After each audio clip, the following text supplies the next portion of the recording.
धरती पांव चूमेंगे या आसमां सर झुकाएंगे, मेरी मेहनत से बेबस होकर सफलता खुद बुलाएंगे। अगर हम सही लगन जुनून के साथ मेहनत करें तो असफलता की क्या औकात की अपनी परछाई भी दिखाएंगे। तो अब नए अंदाज में सोच रहे हैं कि ये बहुत हुआ, लेकिन नए अंदाज में नए जुनून के साथ हम लोग शुरू करते हैं इतिहास। और इतिहास को इतना इंटरेस्टिंग तरीके से आप लोगों को बताएंगे कि लगेगा कुछ फिल्म से चल रहा है। और ऐसे फिल्म से चलाने के लिए और बहुत इंटरेस्टिंग तरीके से बताने के लिए अब नए सीरीज को शुरू करते हैं हम लोग इस तरह से, जो आप वीडियो देख रहे हैं मजेदार तरीके से शुरू करते हैं। पहले हम लोग पिछला में देख लिए थे कि दिल्ली सल्तनत और मुस्लिम आक्रमण ये सब देख लिए थे, अरब आक्रमणकारी देख लिए थे, तुर्क आक्रमणकारी देख लिए थे, ये सब पूरा देख लिए थे। अब हम लोग देखेंगे कि दिल्ली सल्तनत का स्थापना कैसे हुआ। अरब आक्रमणकारी मोहम्मद कासिम देखे थे और तुर्क आक्रमणकारी देखे थे। तुर्क आक्रमणकारी हम लोग देखे थे महमूद गजनवी और मोहम्मद गौरी। ये तुर्की एक कल्चर का क्षेत्र का नाम, जो अफगानिस्तान और मध्य एशिया क्षेत्र में चीन और अफगानिस्तान के मध्य बीच में आता है, ये जनजाति आता था। ठीक है, तो ये हम लोग देख लिए थे। और जो मोहम्मद गौरी यहाँ से चला गया लूटपाट करके, धन दौलत लूट करके चला गया, तब शुरू होता है दिल्ली सल्तनत। तब आपके मन में एक सवाल आता होगा, भैया जब ये लूट के चला गया था फिर इसका कौन देख रेख किया और किसके संरक्षण में दिल्ली सल्तनत का उदय हुआ और कैसे दिल्ली सल्तनत शुरू हुआ।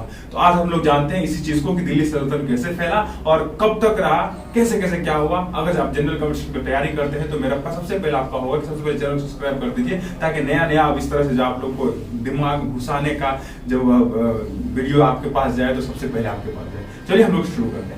दोस्तों, दिल्ली सल्तनत का शुरुआत जो है 612 ईस्वी में हुआ था। कब हुआ था? 612 ईस्वी से लेकर के और 1526 ईस्वी तक दिल्ली सल्तनत चलता रहा। इस 320 वर्ष में दिल्ली सल्तनत का साम्राज्य कायम रहा। और इस बीच में क्या क्या घटना हुआ, कौन कौन शासन आया, कौन किस किस का शासन हुआ, ये सब चीज हम लोग देखेंगे। और सबसे पहले हम लोग ये देख लेते कि कौन कौन वंश चला था। वंश मतलब समझ, जैसे हम हैं और हमारा बेटा ही अगर जो हम काम कर रहे हैं, जैसे मान लीजिए एक बिल्डिंग है, एक बिल्डिंग को बना रहे हैं और हमारा बेटा फिर बनाएगा, फिर उसके बाद मेरा पोता बनाएगा, फिर ये तो ये वंशानुगत जो चलते जाएगा, सिर्फ मेरा ही आएगा, तो उसको कहेंगे हम लोग वंश। और जब वंश चेंज तब होता है जब जैसे हम हुए और मेरे अपोजिट ऐसे आप हो गए। अब हम मेरे किए कार्य पर, मेरे साम्राज्य पर आपका जब अधिकार हो जाएगा, जब आप इस साम्राज्य का देखरेख करना शुरू हो जाएंगे, तब इसको हम लोग वंश कहेंगे। मतलब एक वंश खत्म हुआ और दूसरा वंश चालू हो गया। समझ में गया? एक वंश खत्म हुआ, दूसरा वंश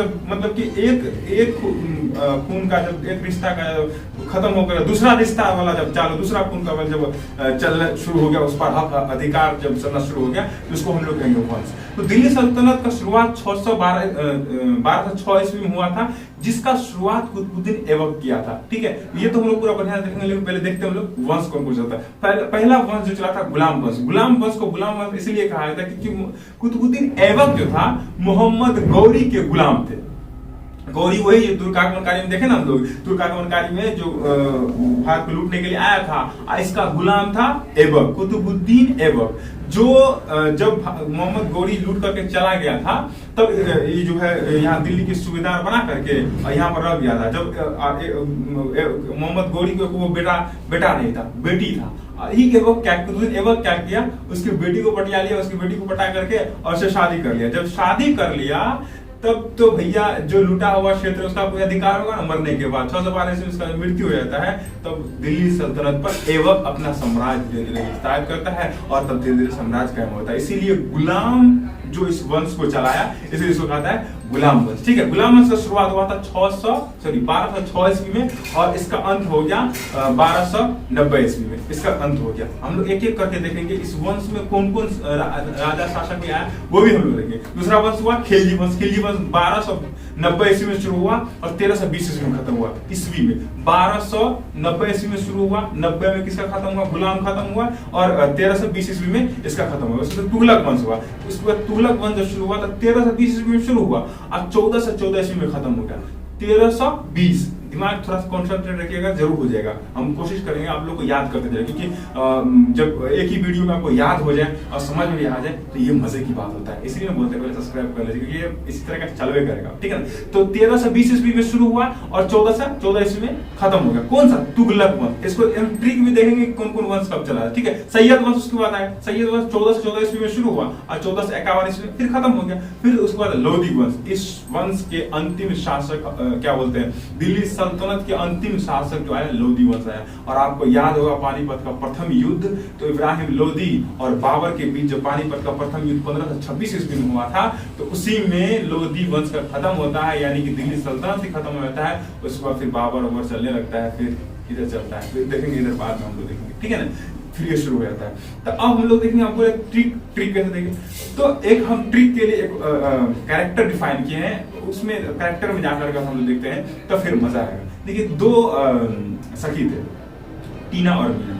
टीना थोड़ा समझदार थी, जब भी कुछ चीज पूछना होता था मीना को, तो टीना से आकर के पूछती थी, टीना से पूछती थी मीना। तो मीना पूछी टीना से, अच्छा ये बताओ कि दिल्ली सल्तनत पर कौन कौन वंश आया था, दिल्ली सल्तनत पर कौन कौन वंश ने राज किया। तो टीना बोलती है मीना से, बहुत ही प्यार से बोलती है, गुलाब खिले तो सांस लो।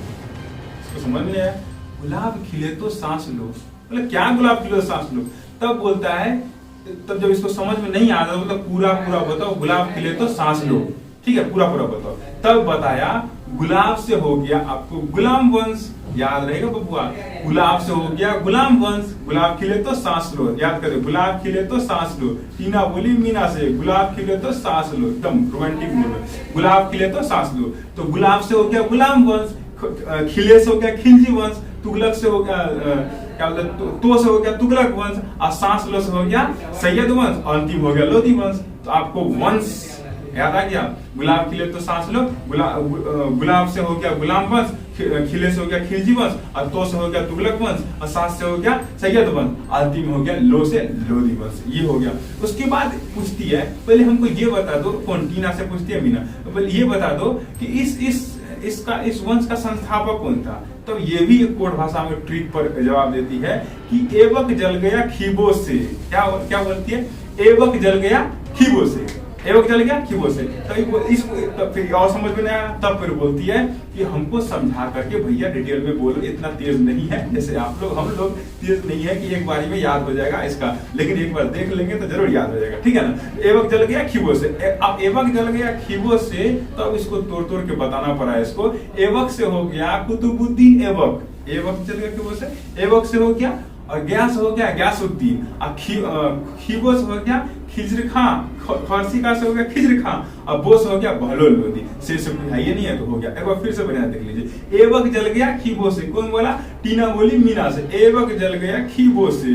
तो कुतुबुद्दीन एवक हो गया, पहला में एवक कहिए दिया, पहला लोधी वंश के संस्थापक हो गया आपको, सॉरी गुलाम वंश के संस्थापक आपको हो गया कुतुबुद्दीन एवक, एवक जल गया खीबो से, कुतुबुद्दीन एवक जो गुलाम वंश के संस्थापक थे। उसके बाद फिर खिलजी वंश के जलालुद्दीन खिलजी हो गया, खिलजी वंश के संस्थापक जलालुद्दीन खिलजी हो गया, और गया से गयासुद्दीन हो गया जो तुगलक वंश के संस्थापक थे। उसके बाद खिजर खां हो गए आपको सैयद वंश के संस्थापक हो गए। उसके बाद इब्राहिम लोधी, ये खत्म ही हो गया। तो उसके बाद फिर वंशी चेंज हो जाता है। तो हम लोग ये ट्रिक देख लिए। अब बोलता है भैया इसका सबसे अधिक, अब मीना पूछ रही टीना से कि ये तो ठीक है चलो, लेकिन सबसे अधिक किसका शासन रहा था, किस वंश का शासन रहा था दिल्ली सल्तनत में। तब बोलती है, बड़ी प्यार से बोलती है, तुगलक सखी। क्या बोलती है, तुगलक सखी।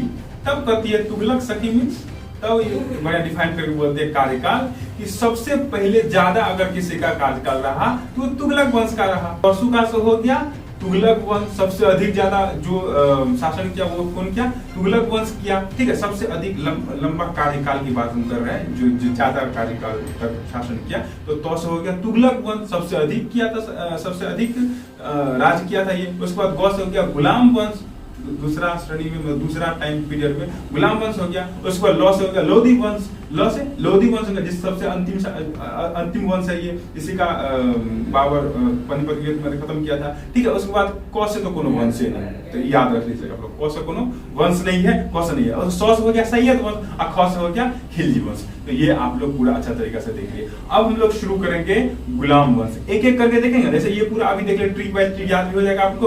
अब हम लोग देखेंगे गुलाम वंश, मीन्स की गुलाम वंश की शुरुआत कैसे हुआ, कौन किया, और इस वंश में कौन कौन राजा आए, कौन कौन शासन किया, और इसके कार्यकाल में क्या क्या हुआ। किसी भी चीज को आपको जानने के लिए, अगर इतिहास को आप जानना चाहते हैं तो मेनली रूप से आता है, जो अगर किसी वंश को या किसी के बारे में पढ़ रहे हैं तो उसका मेन जो होता है, स्थापना कौन किया और अंत कौन किया, और उस बीच में क्या क्या इंपोर्टेंट काम हुआ, इंपोर्टेंट काम क्या क्या हुआ। और इतना भी ज्यादा मतलब ये नहीं डूब जा रही है कि पढ़ते चलो बचते चलो, इतिहास इतना बड़ा है कि एक एक बार। अब हम लोग शुरुआत करते हैं गुलाम वंश। गुलाम वंश का संस्थापक आप लोग जैसे देख लिए थे कि कुतुबुद्दीन ऐबक जो मोहम्मद गौरी के गुलाम थे। जब गौरी यहाँ से चला गया तब कुतुबुद्दीन ऐबक यहाँ पर रह करके और फिर गुलाम वंश का नींव रखा और गुलाम वंश चालू हुआ। अब इस वंश में जब तक ये वंश चला, इस वंश में पहले हम एक नंबर में देख लेते हैं कि कौन कौन शासक इस पर शासन किया, ठीक है, कौन कौन शासक पहले शासन किया वो पहले हम लोग देख लेंगे। तब मतलब एक एक करके हम लोग देखेंगे तो समझ में आ जाएगा, जो उसमें मेन होगा उसको भी हम लोग देखने चलेंगे। तो सबसे पहले कुतुबुद्दीन ऐबक जो इसका नींव रखा, तो सबसे पहला शासक कौन हो गया भैया, कुतुबुद्दीन ऐबक हो गया। जो नींव रखा था पहला शासक वही कुतुबुद्दीन ऐबक हो गया। उसके बाद आराम शाह आया, ठीक है, उसके बाद फिर इल्तुतमिश आया, आराम शाह को मार करके इल्तुतमिश बन गया था। इल्तुतमिश ऐबक के गुलाम थे, ठीक है, ऐबक के गुलाम थे इल्तुतमिश। तो इल्तुतमिश ही कुतुब मीनार का पूरा किया था, जो ऐबक शुरू किया था उसको इल्तुतमिश पूरा करवाते। उसके बाद रुकनुद्दीन आए, उसके बाद रजिया सुल्ताना। रजिया सुल्ताना भी इंपॉर्टेंट है क्योंकि भारत के सबसे पहला महिला शासक अगर कोई थी वो रजिया सुल्ताना थी। इसके कुछ काम भी था, बहुत इंटरेस्टिंग है, इसको बढ़िया देखिएगा और सब्सक्राइब कर लीजिए, इसलिए बोलते हैं एक नोटिफिकेशन जाएगा तो आप देखते चलिएगा, बहुत इंपॉर्टेंट है और जल्दी में कोशिश करेंगे बताने का, बहुत इंपॉर्टेंट चीज को बताएंगे, ठीक है। रजिया सुल्ताना बहुत इंपॉर्टेंट है, मजा आएगा इसका कहानी सुन करके, बहुत मजेदार है, ठीक है। उसके बाद बहराम शाह आ गया, उसके बाद जलालुद्दीन मसूद आया, मसूद शाह। ये सब कुछ नहीं, ये सब शाह कुछ नहीं, ये सब कुछ नहीं किया, छोटे सब। उसके बाद नसीरुद्दीन शाह आया, उसके बाद बलबन आया।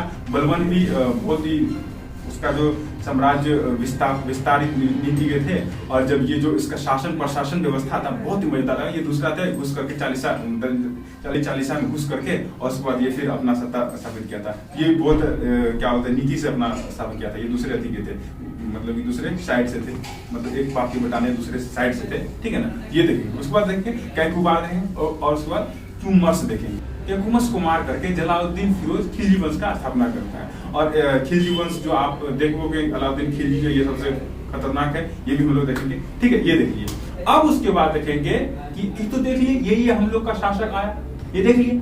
अब हम लोग देखेंगे कि कुतुबुद्दीन ऐबक जो गुलाम वंश का स्थापना किया, तो सबसे पहले शासक जो कुतुबुद्दीन ऐबक आए ये क्या क्या किए, ठीक है, ये हम लोग देखेंगे। और ये अब ऐसे करके अगर पढ़िएगा ना, ये क्या क्या किया, उसके बाद फिर आराम शाह क्या किया, फिर आराम शाह को हटा करके फिर कौन आया, तो एक लगेगा कि मजा आएगा, पूरा मजा आएगा। हम कोशिश करेंगे एकदम मजे दे करके, ठीक है।